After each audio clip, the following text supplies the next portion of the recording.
Hello, good afternoon. Welcome back. We're now into our practice session for the mathematics portion. इस session के अंदर we'll try to cover the topics that we learned. उसकी हम practical examples देखेंगे from the GRE, from GMAT, which are also relevant for NTS GAT as well. So हम कुछ आसान, कुछ मुश्किल सारी किस्म की problems देखेंगे. You can keep typing in your questions in the chat and I will have a look at them and try to address them as many as possible in the given amount of time.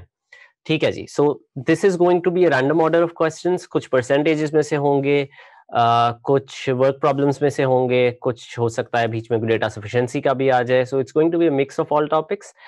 Make sure you have a piece of paper and pen in front of you so that you can attempt these questions together with me, because that's how you will get better at it eventually. जब इसको खुद करेंगे, don't just look at it and don't just hear the explanation, but also try and write down the steps yourself also. ठीक है. So चले हम अपने practice session के पहले सवाल की तरफ चलते हैं. This is to challenge you, challenge ourselves and see where do we really stand and how can we improve our standardized testing mathematics. The first question that we have is related to percentages. Question statement कुछ इस तरह से है: the price of an automatic air purifier is reduced by 25% during a sale. The new price is marked down by 20%.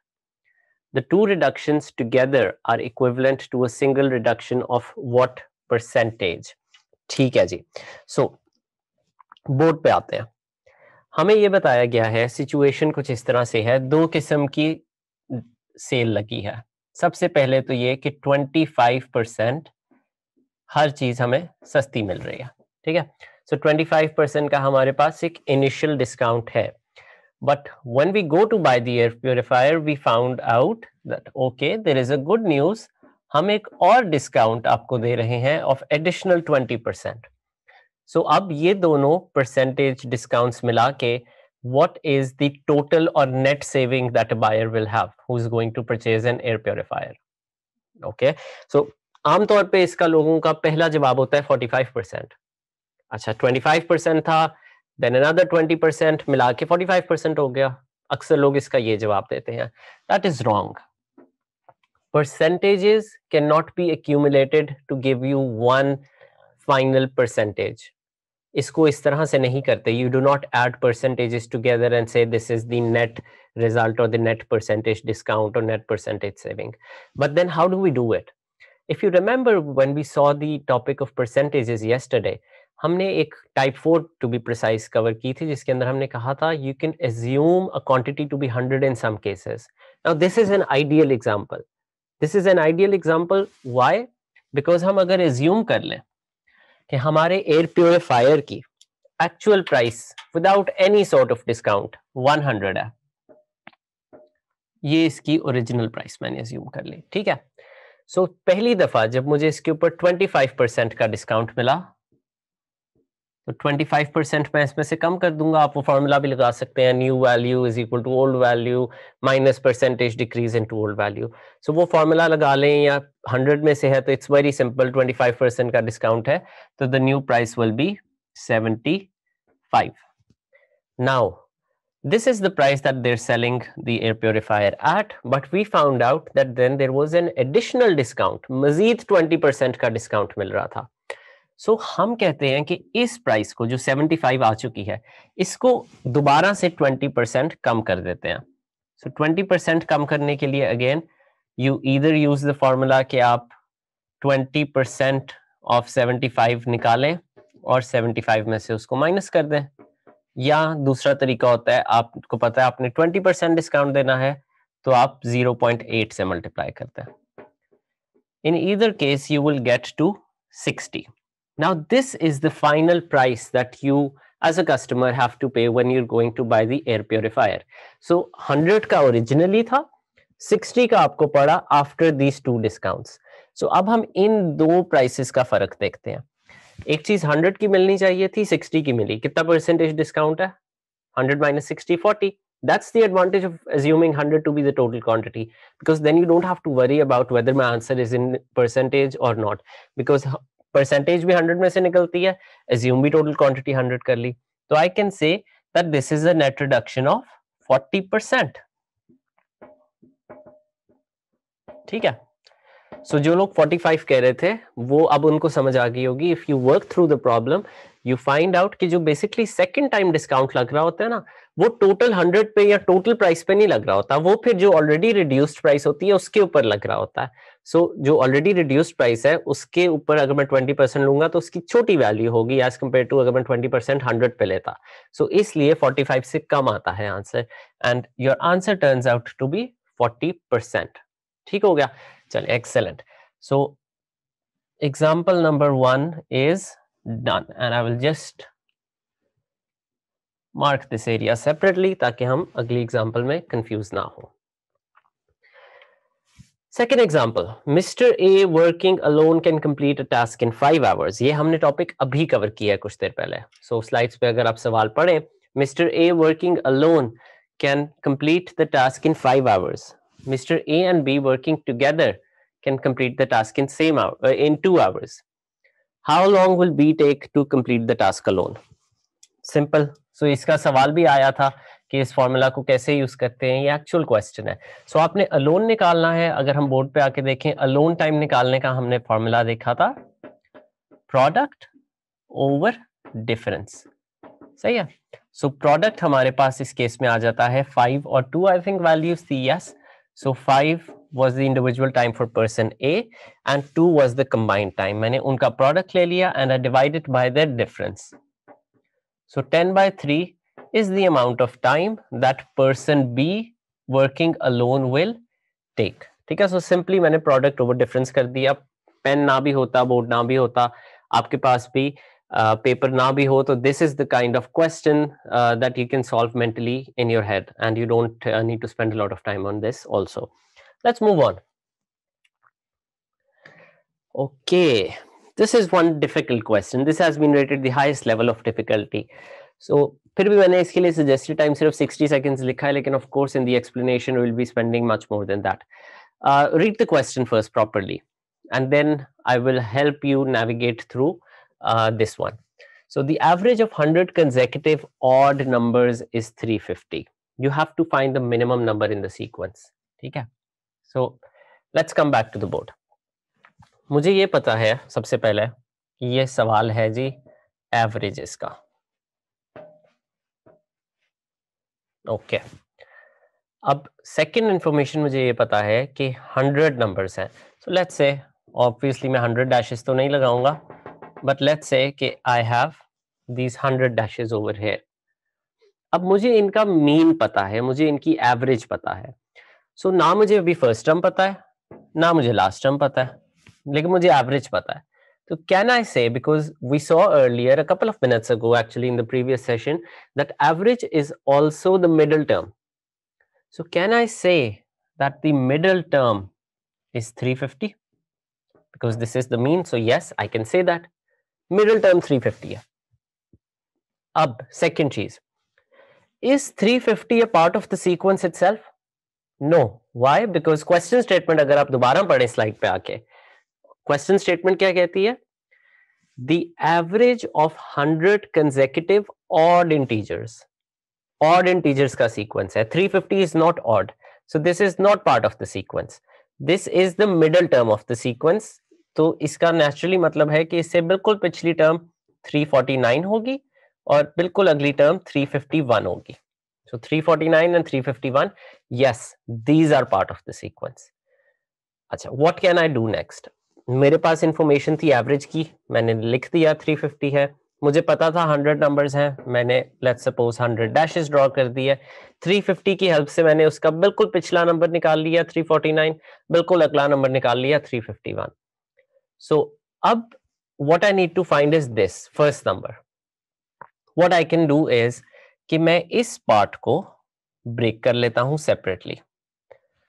सो 350 तो centre term थी, तो यहां पे अगर मैं कर दूंगा टर्म्स तो ये कितनी बन जाएंगी? These will be 50 terms.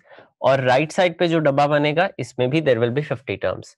अब for this particular box I have some information, only for this particular box mind you. What information do I have? I know that the number of terms in this box total 100 है, दरमियान में से cut हुआ हुआ है because average दरमियान में होती है। दरमियान में से कट किया, लेफ्ट साइड पे जो ब्लॉक आया उसके अंदर नंबर ऑफ टर्म्स की वैल्यू इज 50। ठीक है, नंबर ऑफ टर्म्स मेरे पास 50 आ गई. Last number of this box is 349. What's the first number? I don't know. Let's call it x. What's the common difference? Odd integers का sequence है, इस तरह करके होता है ना, 1 3 5 7. So common difference तो 2 होता है odd integers के बीच में. अब I have the value of n, I have the value of l, I have the value of d. I need to find the value of f. Can I use the formula that I learned? N is equal to l minus f over d plus 1. ये formula अभी हमने सीखा था. n की value क्या है?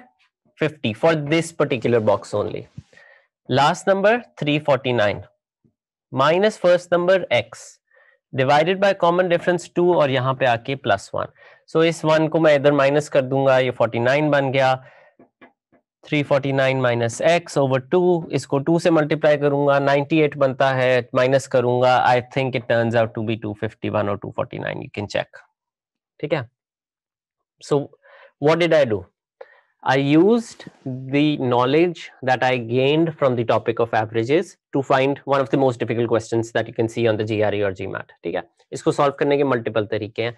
Simultaneous equations भी बन सकती हैं, but we don't want to get into algebra, right? हमने पहले ही कहा है कि जहां पे algebra से बच सकते हैं हम बचेंगे. हमें पता था इस सीक्वेंस का मीन क्या है और वो 350 था. अब मुझे ये भी पता था 350 itself cannot be a part of the sequence because it's not an odd number and the sequence is of odd number. So मैंने एक एरो लगा के, जैसे एग्जांपल है 4 नंबर होते हैं 1 2 3 4, इनकी सेंटर टर्म क्या होती है? ना 2 होती है ना 3 होती है, बल्कि इन दोनों के बीच की होती है. उसी तरह इन 100 टर्म्स की सेंटर टर्म क्या है? 350. तो उससे बिल्कुल पिछली टर्म 349 होगी और बिल्कुल अगली 351 होगी. अब मुझे फर्स्ट नंबर से कंसर्न था, मैंने इन 50 नंबर्स को ले लिया. मुझे लास्ट नंबर से कंसर्न होता तो मैं इन 50 नंबर्स को ले लेता. Then I used my favourite formula n is equal to l minus f over d plus 1 और वहां से मैंने सिर्फ वैल्यूज को प्लग इन करके अपनी फर्स्ट टर्म निकाल ली. ठीक है, so do not discount the use of the middle term in finding averages और in solving problems relating to averages. ठीक है, सो ये मिडल टर्म वाली नॉलेज भी काफी यूजफुल होती है. So make sure you know that also. अगले सवाल की तरफ चलते हैं, इसको पढ़ें.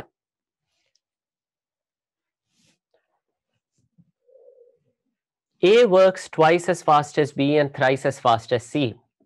If C can do a job in 12 hours, what part of the job can B do in 6 hours? ठीक है, ओके. सो ये हमारा सुनने में लग रहा है वर्क प्रॉब्लम से रिलेटेड सवाल है. ठीक है, I said use shortcuts but do not misuse them. ठीक है, ये मैंने आपको पिछले उसमें भी बताया था और दोबारा से बता रहा हूं. यहां पे कंबाइंड टाइम की कोई बात हो रही है? नहीं हो रही. तो फिर मैं प्रोडक्ट ओवर सम वाला फॉर्मूला तो नहीं यूज करूंगा. फिर मैं क्या कर सकता हूं? So I am going to use this particular space over here for this question because ये छोटा सा सवाल है, ये इसी में सॉल्व हो जाएगा. I know that there are 3 people A, B and C. I know that C takes 12 hours to complete a task. So मैं यहां पे लिख देता हूं. अब मुझे मजीद क्या इंफॉर्मेशन पता है कि A works twice as fast as B, इस बात को छोड़ दें, and A works thrice as fast as C. So A 3 Guna faster है C से. ठीक है, so अगर C 12 आवर्स में करता है तो A कितनी देर में करेगा? 36 आवर्स. नो, बिकॉज अगर A 3 टाइम्स टाइम लगा रहा है, 36 आवर्स लगा रहा है, तो वो 3 टाइम्स स्लोअर हो जाएगा.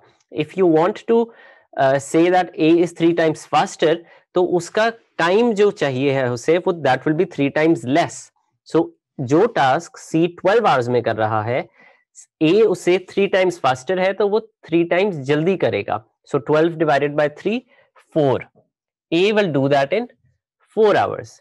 अब हमें ये भी पता था कि A works twice as fast as B. A B से twice as fast है, 2 गुना तेज है. तो अगर A को 4 घंटे लगते हैं, B को कितनी देर में लगेंगे? 8 आवर्स लगेंगे. सो यहां तक मैंने एक टेबल कंप्लीट कर लिया, उनके एक्चुअल टाइम्स आ गए मेरे पास. अब पूछा क्या हुआ है, स्लाइड पे आके देखें. सो अच्छा, it is also very important to be aware कि क्वेश्चन के अंदर एक्चुअली क्या पूछा है. अक्सर लोग 8 पे ही आके अपना आंसर मार्क कर देंगे. नो, उन्होंने पूछा है कि what part of the job will be complete in 6 hours. So 8 hours, ये अब मैं सिर्फ B की इंफॉर्मेशन लिख रहा हूँ, ये hours, और ये किसी का सवाल भी था, इससे होपफुली एड्रेस हो जाएगा. So I'm making a table of hours and part of work. So B जो है वो 8 hours में पूरा काम करता है, लेकिन उसने पूरा काम नहीं करना, उन्होंने पूछा है 6 hours में कितना करेगा.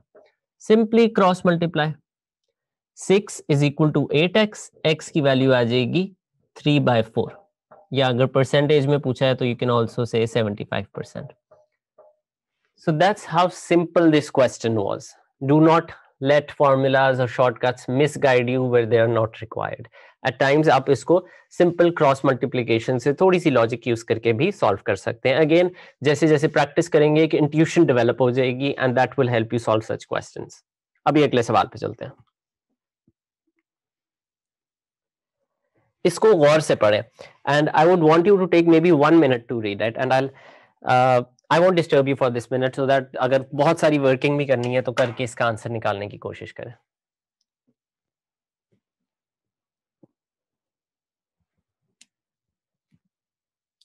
Although इसका suggested time सिर्फ 30 seconds है, or if I wanted to be too harsh I would say 10 seconds or 15 max.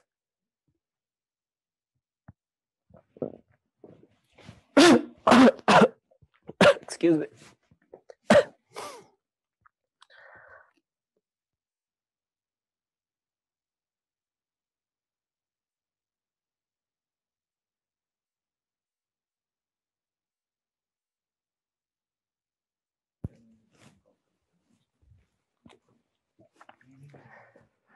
Ji sorry. Okay, so Mr. A takes 4 hours to drive from Lahore to Islamabad. Okay, somebody posted 5 hours. Okay, चलें सवाल को पढ़ते हैं. Mr. A takes 4 hours to drive from Lahore to Islamabad. After driving halfway, he gives the car to Mr. B, who would have taken 6 hours for the entire trip. Find how long is the journey in this case. ठीक है. अच्छा, अब यहाँ पे again हम अगर formulas को हमें मिसगाइड ना करने दें और थोड़ा सारा सिंपल रखें. फॉर्मूला हमने क्या सीखा था कंबाइंड टाइम का, वो ये कहता था if two people are on to a single job together. Now this task is related to driving, so ये टास्क तो दो लोग इकट्ठे कर ही नहीं सकते.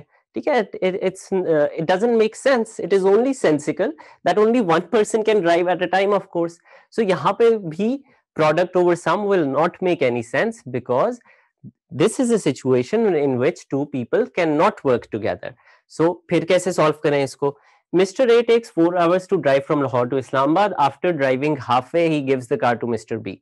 So 4 घंटे में एक बंदा पूरी की पूरी ड्राइव करता है और वो हाफ वे रुक गया है और उसने किसी और को गाड़ी दी है.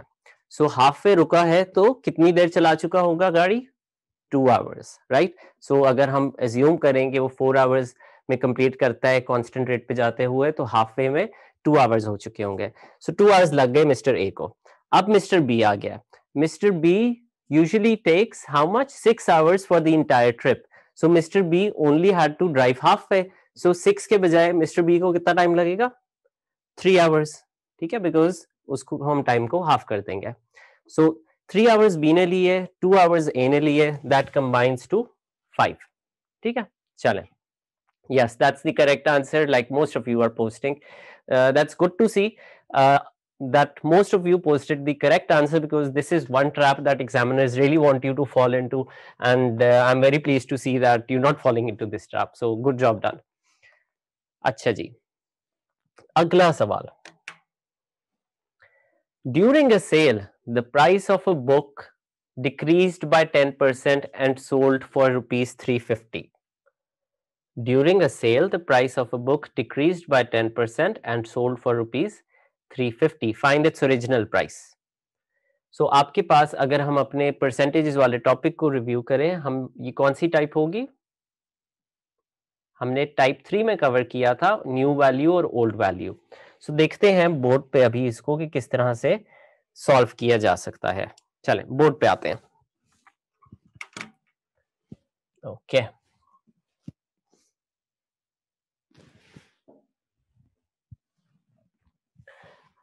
एक होती है न्यू वैल्यू, एक होती है old value. This is a case of percentage decrease, so वो लिख लेंगे और फॉर्मूला अप्लाई कर देंगे. New value after the discount was 350, right. Old value हमने निकालनी है. We don't know what the old value is. Percentage decrease कितना है? 10%. ओरिजिनल प्राइस हमने निकालनी है. During a sale the price of a book decreased by 10%, so 10% हमारी price decrease की. उस 10% डिक्रीज होने के बाद it was selling at 350, so the new value is 350 and old value or the original value we need to find. So we will just use the formula that we learned. New value is equal to old value minus percentage decrease into old value. So new value we have 350, old value let's say we call it x, minus percentage decrease which is 10 over 100 लगाएंगे of course because it's percentage, multiplied by the old value which we are assuming to be x. So जब मैं इसको solve करूंगा ये बन जाएगा 90 over 100x या 0.9x is equal to 350, and then all you have to do is divide 350 by 0.9 and you will get to your original value. ठीक हो गया? चलें, great. This wasn't too difficult. कुछ लोग डायरेक्टली भी पहले स्टेप में 0.9 से भी डिवाइड कर रहे होंगे. That's very good and that's very smart, but those who learned the formula yesterday और जिनको परसेंटेजेस थोड़ी हद तक भूल चुकी हैं, so work through these steps, you will understand and थोड़ी ही देर में, थोड़े ही दिनों में you will be dividing the last step और getting to the last step directly. So practice से यू विल गेट देयर. अगला सवाल अगर हम देखें, the first and last term of a sequence are 5 and 119 respectively. Find the middle term of the sequence. So this was a trick question. Middle term निकालने का तो हमने फॉर्मूला सीखा ही नहीं है. मिडिल टर्म का तो हमने कोई फॉर्मूला नहीं सीखा, फिर मिडिल टर्म कैसे निकालें? हमें ये पता है कि middle term is basically the average. So अगर मैं किसी तरह एवरेज निकाल लूं, आई विल से कि वही मिडिल टर्म है. So if I have a look at the board, मुझे ये पता है कि कोई भी एक सीक्वेंस है जो कि 5 से शुरू हो रहा है and all the way up to 119 तक जा रहा है, and I don't care what's in between, I don't care what's the common difference, I don't care about anything else but the first term and the last term. So मैं इनको use करूंगा and I will find the 124 62. So ये मेरे पास average आ गया और यही middle term है. So instead of directly asking you कि मुझे एवरेज बताएं, the examiner can ask you what is the middle term. So वो भी एवरेज ही है, so don't get confused by that. ठीक हो गया? अगले सवाल पे आते हैं. इस सवाल को एक दफा पढ़ लें and then I will solve it with you on the board.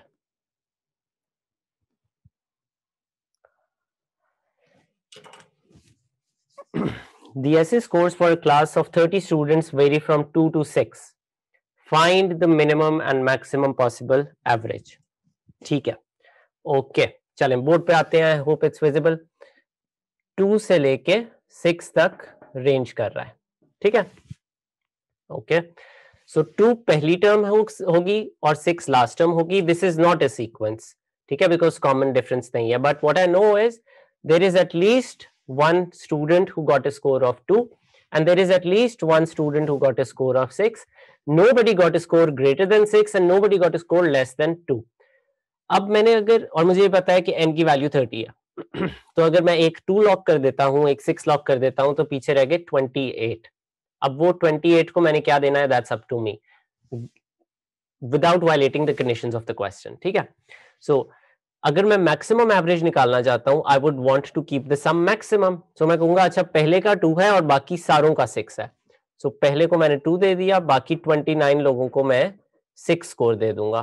So 29 times 6, ये मेरे पास न्यूमरेटर में टोटल सम आ जाएगा and I will divide it by the number of numbers which is 30. ठीक है. सो ये मैक्सिमम एवरेज निकालने की इक्वेशन है. मिनिमम कैसे निकलेगी?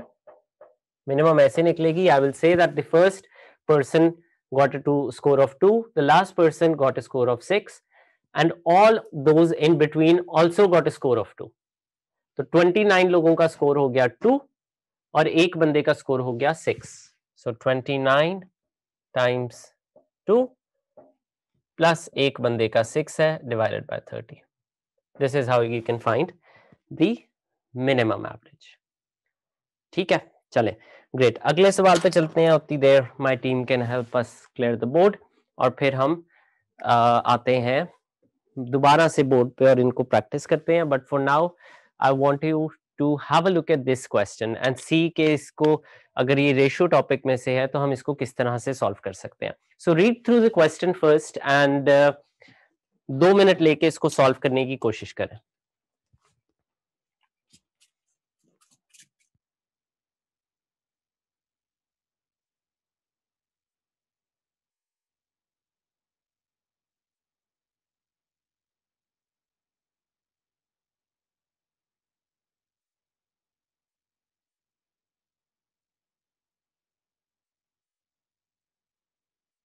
जी, अब तक पढ़ लिया होगा. किस टॉपिक का सवाल लग रहा है? If you can just type it in the chat. This is the topic of ratios that we're going to cover tomorrow, but today I wanted to give you a flavor as well ताकि आप लोग कल mentally prepare होके आए कि किस तरह से हमने रेशियो के क्वेश्चंस को टैकल करना है. सो आपको ये कहा गया है that there is a mixture. इसको मिक्सचर प्रॉब्लम से नहीं कंफ्यूज करना. और उसके अंदर 3 चीजें हैं, राइस है, व्हीट है एंड कॉर्न है, और उनके अलग अलग रेशियो से वो एडेड है. सो 2, 3 एंड 5 उनका रिस्पेक्टिव रेशियो है.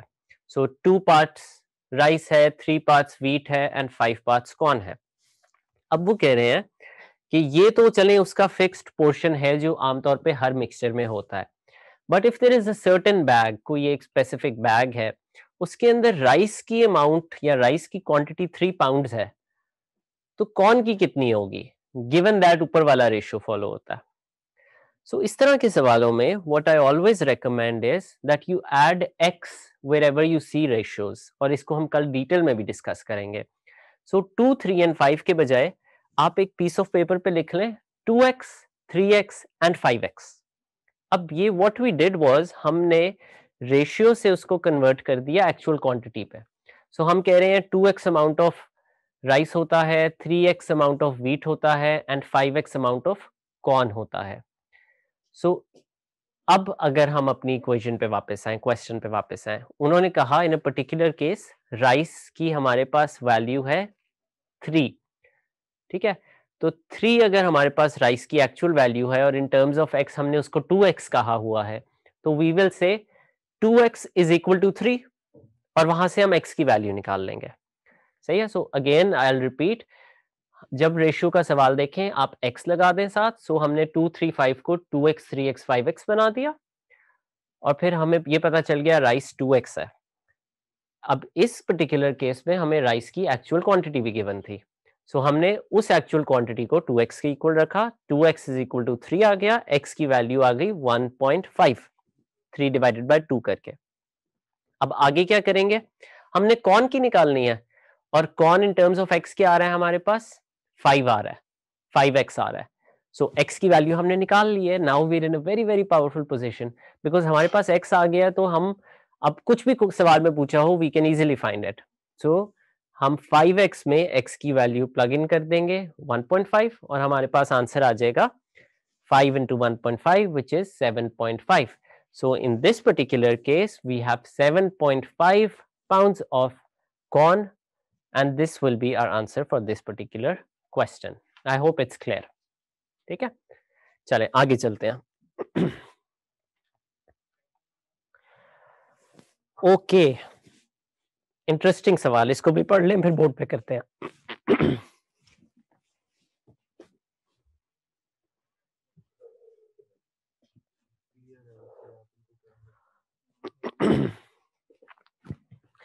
रेशियो का ही सवाल है एंड अगर मैं आपको हिंट दूं तो आई विल से कि सिमिलर टेक्निक फॉलो करनी है. हमने x को दोबारा से इंट्रोड्यूस करना है.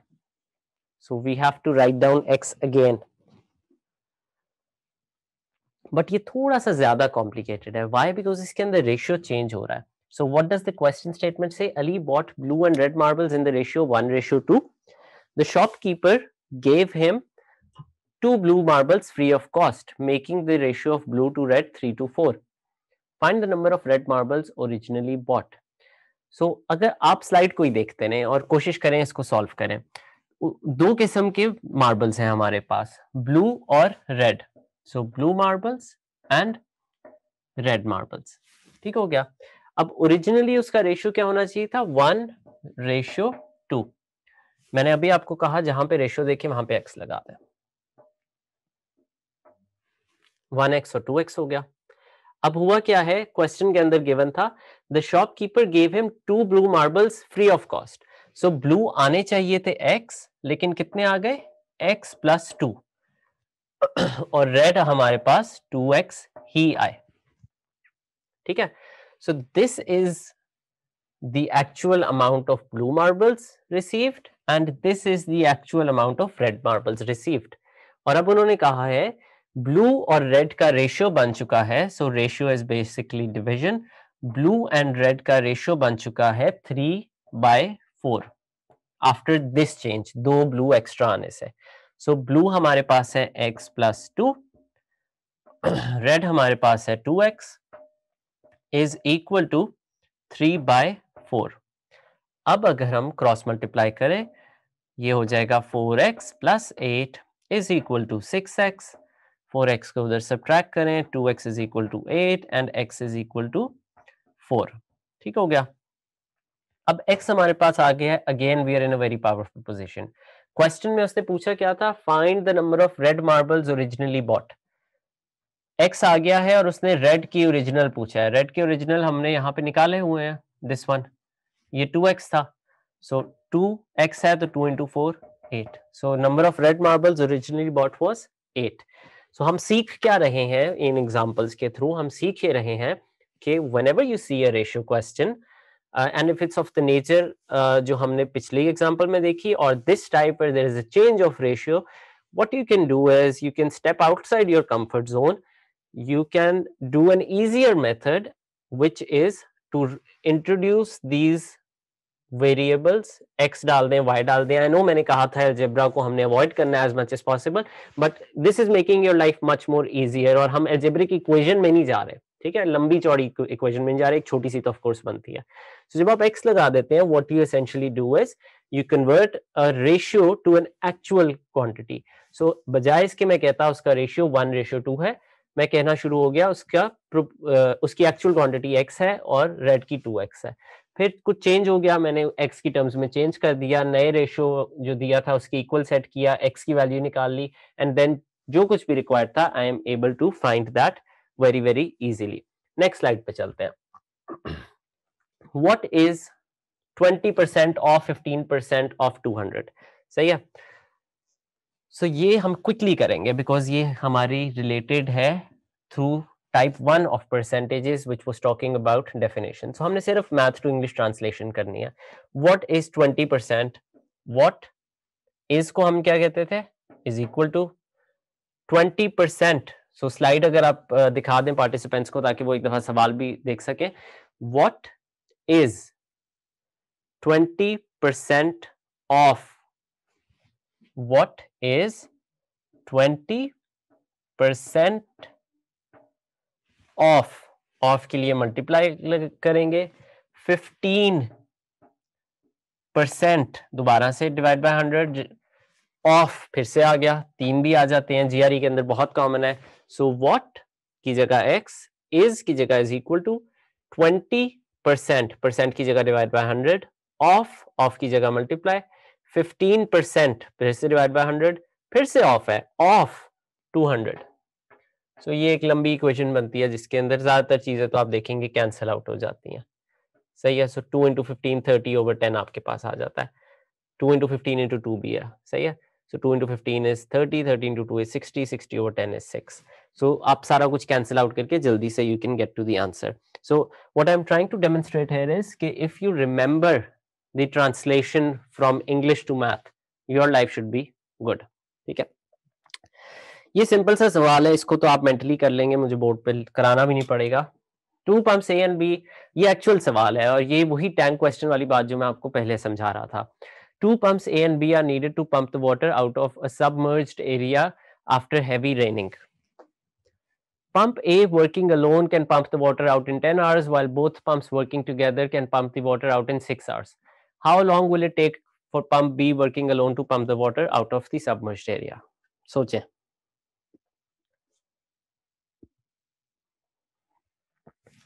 So जितनी मर्जी आप क्वेश्चन को लंबा कर लें, जितनी मर्जी वोकैबुलरी डाल दें, सबमर्ज्ड एरिया है, जैसा मर्जी एरिया है, जो मर्जी प्रॉब्लम है, एंड में आपको पता है इट्स अ टैंक क्वेश्चन, एक का इंडिविजुअल टाइम दिया हुआ है, दो का कंबाइंड दिया हुआ है. डिसरिगार्ड ऑल अदर इंफॉर्मेशन, कौन सा टाउन है, कौन सा एरिया है, you don't need to worry about that. Just apply your formula that you learned, product over difference. So product over difference of the given quantities इस case में लेंगे, आपके पास आंसर आ जाएगा 15 आवर्स. ठीक है, that's how you solve this question. अगले पे आ जाते हैं. This will be my last example and then I'll take questions maybe for 5 minutes. ठीक है, so स्लाइड पे आके अगर आप अच्छी तरह पहले सवाल को एक दफा पढ़ लें. So just keep reading the question and then we will discuss it together. ये भी मैक्सिमम और मिनिमम एवरेज का है but with a slight twist. Think about what you will do in this case, maybe write it down, and if somebody is able to get to the answer, maybe write down the answer for me in the chat.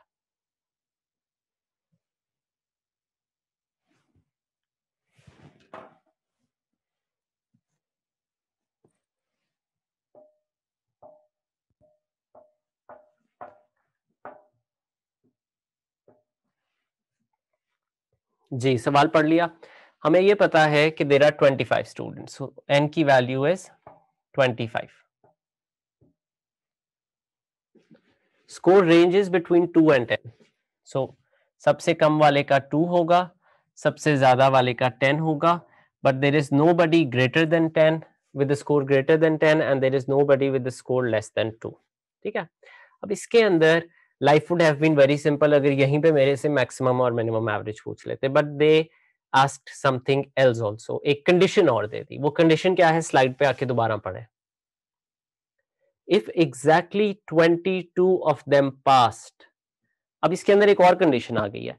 हमें ये पता है कि exactly 22 लोग पास हुए हैं by attaining 7 or higher marks. सही है. If exactly 22 of them passed by obtaining 7 or higher marks, then what could be the minimum average? अब इधर आ जाए.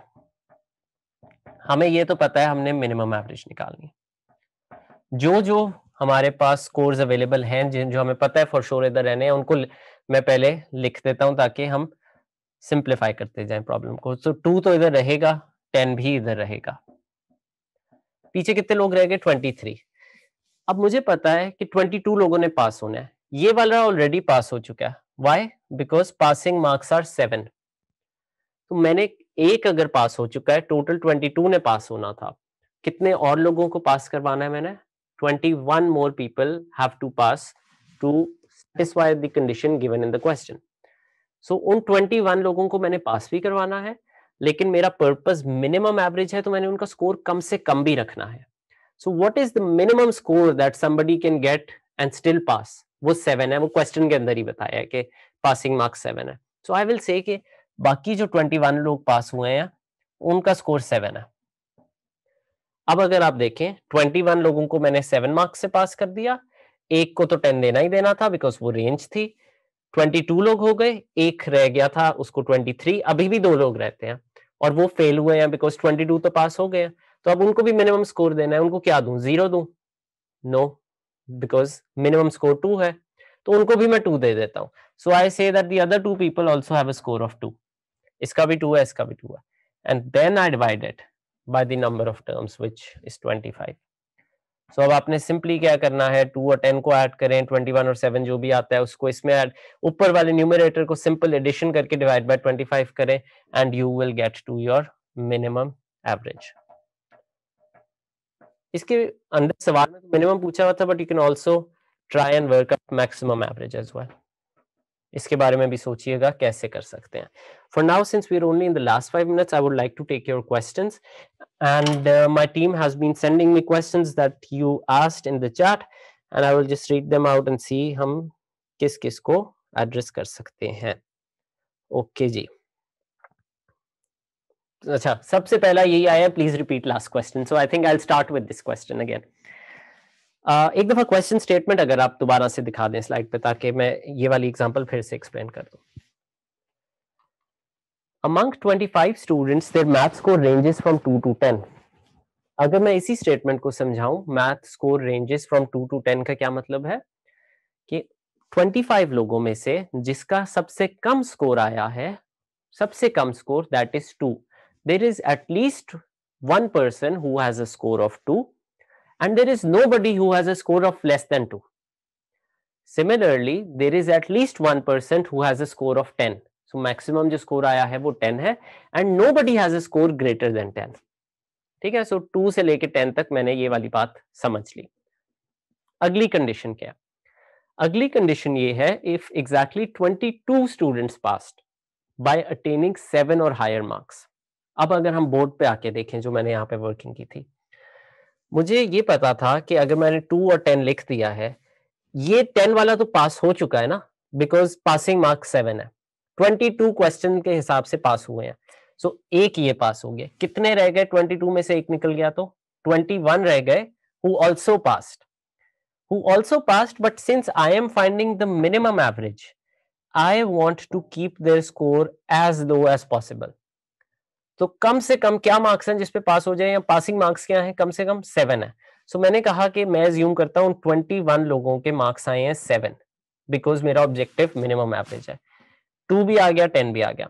अब ये हो गए 23 लोग, 2 लोग रह गए थे. उनका स्कोर मैं क्या अज्यूम कर सकता हूँ? आई know that they did not pass because 22 तो यहीं पे पास हो गए. सो उनका मैं मिनिमम अज्यूम कर लेता हूँ 2 और 2. 2 से कम नहीं कर सकता, क्वेश्चन की कंडीशन वायलेट हो जाएगी. और जब सम आ जाएगा, I divided by 25 to get to the final answer. ठीक है, I hope it's clear now. अगला सवाल.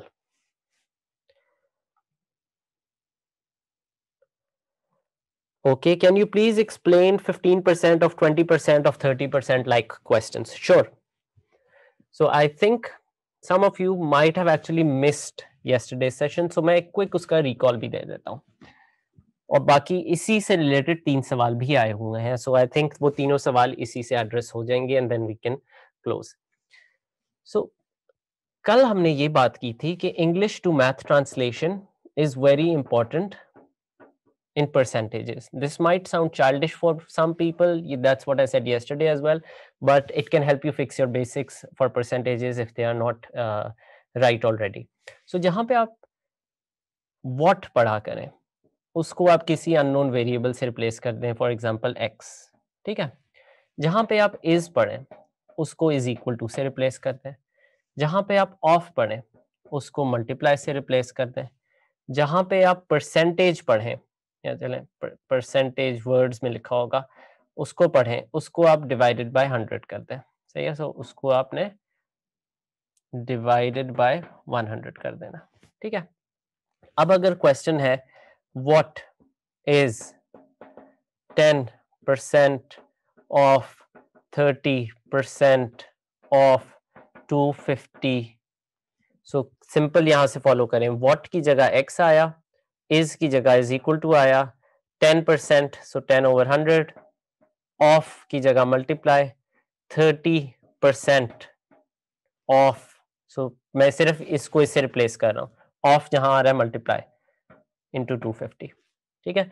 इसी तरह हो सकता है व्हाट इज, या व्हाट इज 30% ऑफ 90% ऑफ 20. इसको भी इसी तरह कर सकते हैं, या ये भी आ सकता है 30 इज व्हाट परसेंट ऑफ 80. सो इस केस में क्या होगा? 30, या इधर कर देता हूं, इसको इधर कर लेते हैं so that it's easier. 30 is equal to डाल दिया, what percent, so x over 100 of 80, so multiplied by 80. और यहां से फिर आप you can solve for x. ठीक है. So this is how you can use these techniques, I would say, to help you solve the basic questions right now, and eventually you can get to the more difficult ones. Today we also saw a few difficult questions, I would say. So if you were able to do more than half, then give yourself a pat on the shoulder, because ये इतने आसान नहीं थे सवाल जो हमने किए हैं। कोई समझा रहा हो तो ऐसे ही लगता है कि ये तो बहुत आसान है, थोड़े मुश्किल और कर लें, लेकिन अगर ये आपके सामने सवाल आ जाएँ and there is nobody to guide you और hold your hand and get you started, then these might also get difficult for you. So be comfortable with these sorts of questions first, आगे मुश्किल वाले तो इसी base के साथ solve होते रहेंगे। एवरेजेस वाले जो हमने किए, these are rated the highest level of difficulty, specially जो हमने मिडल टर्म वाला किया था, जो हमने अभी ये वाला सवाल किया है मिनिमम और maximum, these are the most difficult questions from the topic of averages and otherwise भी। So make yourself familiar with these। हमारे जो कल के सेशन हैं, I just like to take a minute to talk about tomorrow's session and then I can close this session। कल हमने cover करना है NTS GAT का, तो ऑफ कोर्स एक सेशन है ही, उसके अंदर हम मैथ भी करेंगे। So the verbal trainer and myself will be conducting the session together, will help you navigate through the GAT. GAT क्या होता है, किस तरह के सवाल आते हैं, किस तरह से उनको सॉल्व करते हैं, पैटर्न बताएंगे, थोड़े एग्जांपल्स करेंगे, मिलके पूरे गैट को डिस्कस कर लेंगे, whether it's easier more difficult, वो सारी बातें भी हो जाएंगी। Then there is an alumni session. Alumni session के अंदर we have alumnis from a lot of program. So जो जिन लोगों ने एमबीए, तो खैर मैं खुद भी लम से एमबीए किया हुआ है, but we will have people from executive MBA program who graduated, we will have PhD people, we will have MS econ, MS bio, ये सारे हमारे पास एक काफ़ी अच्छी ऑडियंस है, काफ़ी अच्छे अलुमनाइज है। So you can also ask जो आपके कह लें program related questions apart from the content that we are covering. आपको लग रहा है कि you have some urgent questions to ask somebody who can respond in a very candid way, so tomorrow's session is for that। They will also share their experience with you and you can ask them questions, they will give you a response। uske ilawa, the last math session that we will have, we will wind up everything, we will do a small new topic, but we will bring together everything that we've learned so far। I will give you the resources, kahan se prepare karna hai, taking knowledge from this particular session and the sessions that we've covered before। इनको base बना के आगे आपको कितना time लगेगा GRE, GMAT या gate prepare करने में, किस तरह करना है, क्या स्टडी प्लान बनाना है, how many hours a day, whether it's enough on the weekends, कब देना है। So all those I will try to cover tomorrow। If still you feel anything is left, you can reach me on my email id, which is Haroon Sajjad, HAROON SAJJAD01 उसके अलावा I hope आपके majority questions हम लोग साथ साथ answer कर रहे हैं। And thank you very much। I think it's time for an English session in a couple of minutes, so get fresh for that and I will see you guys tomorrow। Thank you।